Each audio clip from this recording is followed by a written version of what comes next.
Benfica showed confidence.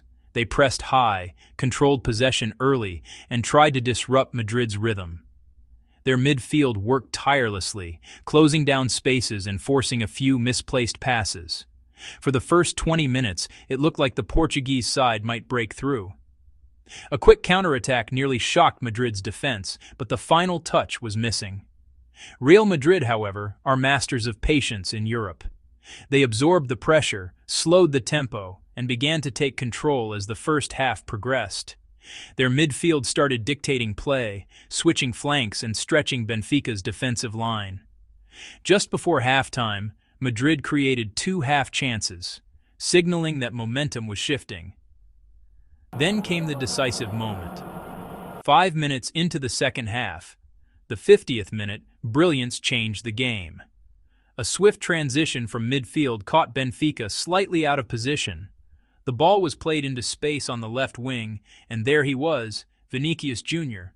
With explosive pace, he drove toward the penalty area, cut inside past his defender, and unleashed a precise right-footed strike into the bottom corner. The goalkeeper stretched, but it was unstoppable. 0-1 to Real Madrid. That goal shifted everything. Benfica responded immediately, pushing numbers forward and increasing the intensity. They delivered dangerous crosses and tested Madrid's backline with long-range efforts. But Real Madrid's defensive organization stood firm. Every clearance, every interception showed why they are serial contenders in this competition. As the clock ticked down, tension filled the air. Benfica had one final opportunity in stoppage time, a free kick from just outside the box, but it sailed narrowly over the crossbar. That was the moment their hopes faded. The final whistle confirmed it. Benfica 0, Real Madrid 1. This match was a tactical chess battle. Benfica showed heart and energy, but Real Madrid demonstrated experience and efficiency. One moment of quality from Vinicius Jr. was enough to decide the contest. In tournaments like the Champions League, that's all it takes. One flash of brilliance. What does this mean going forward? Real Madrid take a crucial advantage, while Benfica must regroup and sharpen their finishing if they want to turn things around. If you enjoyed this match analysis, don't forget to like this video, subscribe to the channel for more Champions League breakdowns, and comment below with your thoughts. Was Vinicius's goal unstoppable, or could Benfica have defended it? The energy inside the stadium was electric. Galatasaray came out with intensity, pressing high and refusing to let Juventus settle into their rhythm, and it didn't take long before the breakthrough arrived. In the 15th minute, Gabriel Sacha found space just outside the box, and with a perfectly placed strike he sent the home crowd into absolute chaos. That early goal set the tone. Galatasaray were not here to defend, they were here to dominate. Juventus tried to respond, pushing forward with urgency, but Galatasaray's midfield control and defensive organization made it difficult. Every time Juventus built momentum, the Turkish giants disrupted their flow. Then came the second-half explosion. In the 49th minute, Noah Lang doubled the lead with a clinical finish after a quick counterattack. Juventus looked stunned. Just as they tried to regroup, Lang struck again in the 74th minute, calm, composed, and ruthless in front of goal. That brace completely shifted the psychological balance of the match. In the 60th minute, Davinson Sanchez rose highest during a corner kick, powering a header past the Juventus goalkeeper. The physical presence and timing were perfect. Juventus managed to pull 2 goals back during the chaos, but every time they threatened a comeback, Galatasaray answered with authority. And then, in the 86th minute, Sacha Boey sealed the statement victory. A brilliant overlapping run, a sharp angle, and a confident finish made it 5-2. That goal wasn't just another scoreline addition, it was a declaration. Galatasaray are serious contenders this season. Tactically, this game showed Galatasaray's balance, aggressive pressing, quick transitions, and lethal finishing. Juventus, on the other hand, struggled defensively and couldn't handle the pace on the wings. Their defensive gaps were exposed repeatedly, especially during counterattacks. This result sends a strong message across Europe. In the Champions League, reputation means nothing if you cannot match intensity and hunger. Galatasaray combined both tonight. What did you think about this incredible 5-2 thriller? Was Noah Lang the man of the match, or did Sacha Boey's late goal steal the spotlight? If you enjoyed this breakdown, make sure you like this video, subscribe to the channel, and comment your thoughts below. Al Nassr showed their intent. Before FC Arkadag could even settle into their defensive shape, Garib capitalized on a defensive lapse. A quick transition down the flank caught Arkadag off guard, and with composure beyond the moment, Garib slotted the ball home. 2 minutes in, and the tone was set.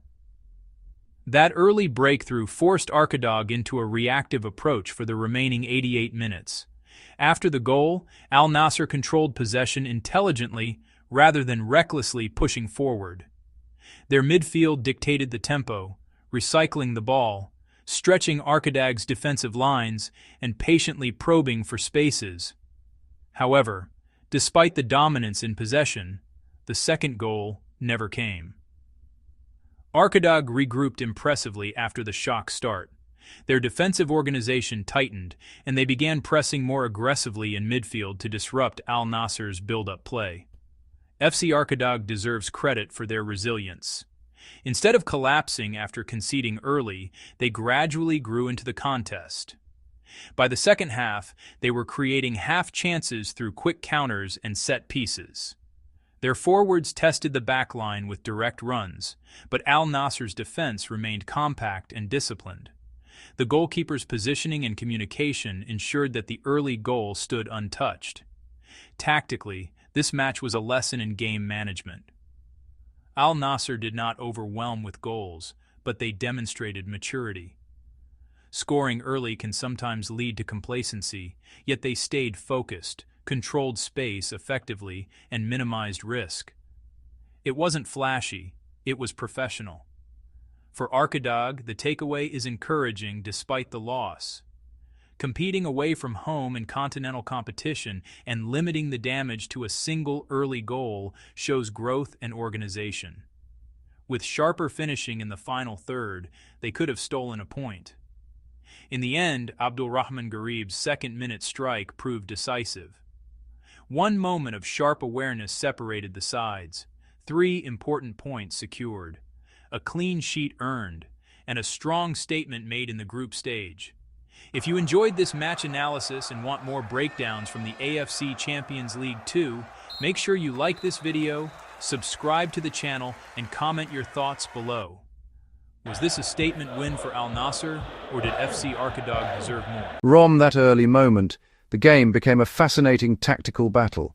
Chelsea controlled possession for long spells, pressing high and forcing Burnley to play long balls under pressure. Their midfield rotated intelligently, creating space on the flanks and looking for a second goal to kill the contest. But Burnley refused to panic. As the first half progressed, Burnley grew into the game. They began winning duels in midfield, stretching Chelsea's backline and testing the goalkeeper with shots from distance. The crowd's energy surged every time Burnley pushed forward. Despite Chelsea's early dominance, the scoreline remained just 1-0 at half-time, a dangerous lead in the Premier League. The second half told a story of resilience. Chelsea had chances to double their advantage. A curling effort went just wide. A powerful header was brilliantly saved. Each missed opportunity kept Burnley alive, and you could feel the tension building minute by minute. Burnley's substitutions injected urgency. Fresh legs pressed harder, crosses came in more frequently, and Chelsea were forced deeper into their own half. Defensively, Chelsea tried to stay compact, but the pressure was relentless. Burnley's belief never faded. Then came stoppage time, 3 minutes on the clock. One final push. A ball delivered into the danger area caused chaos. In the scramble, it fell kindly for Zian Fleming, who kept his composure and fired home the equaliser. Turf Moor erupted. From despair to jubilation in seconds, the final whistle confirmed it. Burnley 1-1 Chelsea. This was a match that highlighted 2 key lessons. First, in football, dominance means nothing without finishing. Chelsea controlled long stretches, but failed to put the game beyond reach. Second, belief can change everything. Burnley fought until the very last kick and earned their reward. For Chelsea, it's 2 points dropped and questions about game management. For Burnley, It feels like a victory, a point earned through grit, determination, and heart. That's football. Unpredictable, emotional, relentless.